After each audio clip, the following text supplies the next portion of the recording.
My parents stole $73,000 from me to throw my sister a wedding that looked like it came straight out of a royal fantasy. When I found out, they looked me dead in the eyes and told me I was selfish for being upset. But what they didn't know was that my grandparents had left specific instructions about that money. And when those instructions finally came to light in court, my entire family's world came crashing down in ways none of us saw coming. I'm 24 years old, and up until 6 months ago, I thought I had a pretty normal family. Sure, my older sister Emma was always the favorite, but I figured that's just how some families are, right? She got the bigger bedroom, the newer car when she turned 16. And most of Mum and Dad's attention at every family gathering. I learned to be okay with it. I focused on school, kept my head down, and looked forward to college where I could finally start my own life. But I had no idea that my parents' favoritism went way deeper than I ever imagined. And I definitely didn't know that it was about to cost them everything. So let me back up and explain how this whole mess started. When I was born, my grandparents on my dad's side set up a college fund for me. They did the same thing for Emma when she was born. These weren't small amounts either. My grandfather was a successful businessman, and when he passed away when I was 10, he left very specific instructions in his will about these funds. Each grandkid got a fund that would grow over time, specifically meant for education. College, trade school, whatever we needed to start our adult lives the right way. I remember my grandmother sitting me down when I was 12, maybe a year before she passed away too, and telling me about this fund. She said, "Your grandfather and I worked hard so you kids wouldn't have to struggle the way we did. This money is yours, for your future. Don't let anyone tell you otherwise." I remember thinking it was a weird thing to say at the time. Like, who would try to take my college money? But I was 12. What did I know? Fast forward to when I'm 18 and getting ready to apply to colleges. I was so excited. I'd worked hard, got decent grades, and I had a list of schools I wanted to check out. I knew I had this fund waiting for me, so I wasn't as stressed about costs as some of my friends were. I figured I'd be able to go to a good school without drowning in student loans for the rest of my life. But when I asked my parents about accessing the fund to start paying application fees and eventually tuition, they got really weird about it. My dad kept saying, "We'll talk about it later," and my mum would change the subject every single time. I started to get this sick feeling in my stomach, but I pushed it down. I told myself they were just busy, or maybe there was paperwork they needed to handle first. Then one night at dinner, about 2 months before I was supposed to start college, my sister Emma announced she was engaged. She was 26 at the time, and she'd been dating this guy Tyler for about 3 years. Everyone was excited. Congratulations all around. The whole thing. Then Emma starts talking about the wedding she wants to have. And I mean, this girl had Pinterest boards that probably crashed the website's servers. She wanted a destination wedding, a designer dress, a reception at this fancy venue that cost more per plate than my monthly car insurance.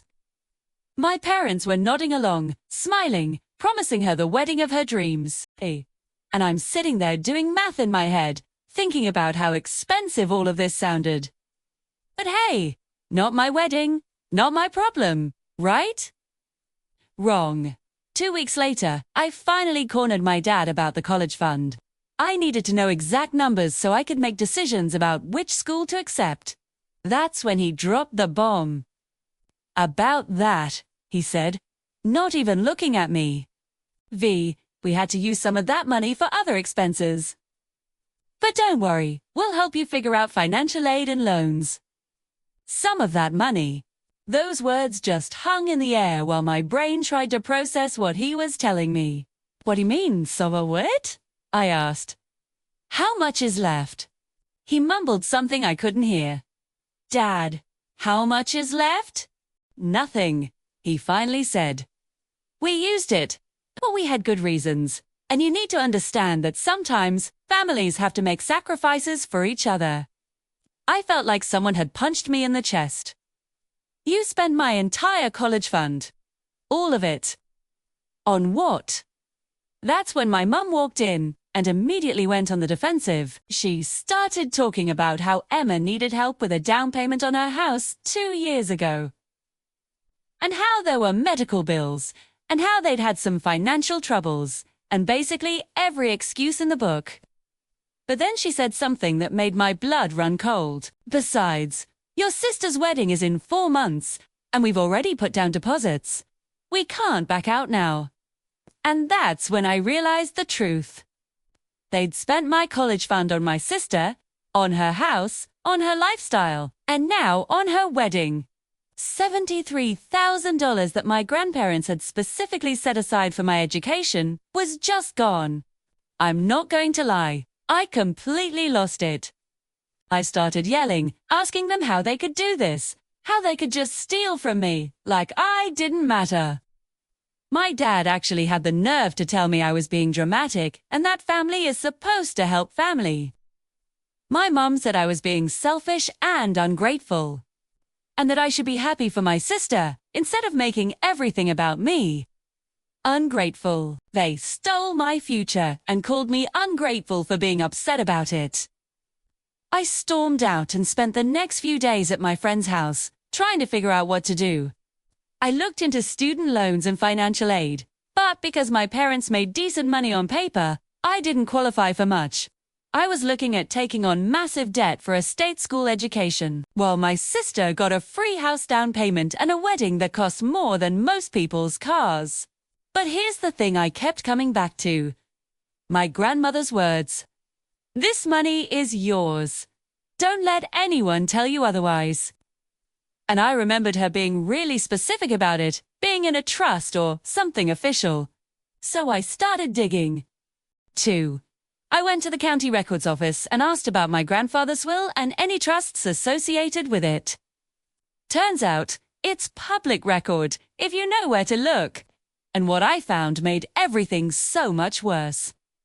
The college fund wasn't just a savings account my parents could dip into whenever they wanted. It was a legal trust with my name on it. The terms were crystal clear. The money could only be used for educational expenses for me specifically. Not family emergencies. Not my sister's wedding. Me. My education. That was it. And here's the kicker. To access that money for anything else, my parents would have needed my signature. I never signed anything, which meant they forged my signature on documents to drain the account. They didn't just spend my college money, they committed fraud to do it. I sat in my car in the parking lot of that records office for probably an hour, just trying to process this information. My parents had literally committed a crime against me. Their own daughter. And they'd acted like I was the bad guy for being upset about it. I knew I had to do something, but confronting them again wasn't going to work. They'd already made it clear they didn't see anything wrong with what they did. So I did the only thing I could think of. I contacted the lawyer who had handled my grandfather's estate. His name was Robert Chun, and he'd been my grandfather's friend for like 30 years. When I explained the situation to him over the phone, there was this long silence. Then he said, "Can you come to my office tomorrow and bring any documentation you have?" That meeting changed everything. Mr. Chun went through all the paperwork, confirmed what I'd found, and his face got more and more serious as he read. Finally, he looked up at me and said, "Your parents have committed several crimes here.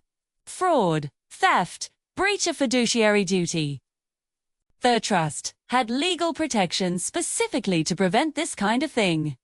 Your grandparents didn't trust your parents with the money, which is why they set it up this way." Hearing someone else say it out loud made it real in a way it hadn't been before. My grandparents knew. They knew my parents would try to take this money, and they'd tried to protect me. But my parents did it anyway. Mr. Chun asked me what I wanted to do. He explained my options. I could pursue criminal charges, which meant my parents could go to jail. Or we could handle it civilly, take them to court, and force them to repay the money with interest and penalties. Either way, it wasn't going to be pretty.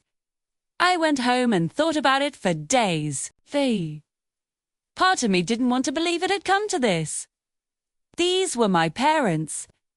But then I'd remember how they looked at me when I confronted them. The dismissal, the gaslighting, calling me selfish and ungrateful. And I'd remember that they chose to do this. They chose my sister over me, over and over again. And when I finally called them out, they tried to make me feel like I was wrong for having feelings about being robbed. So, I made my decision. We were going to court. When the lawsuit papers were served to my parents, all hell broke loose. My phone started blowing up.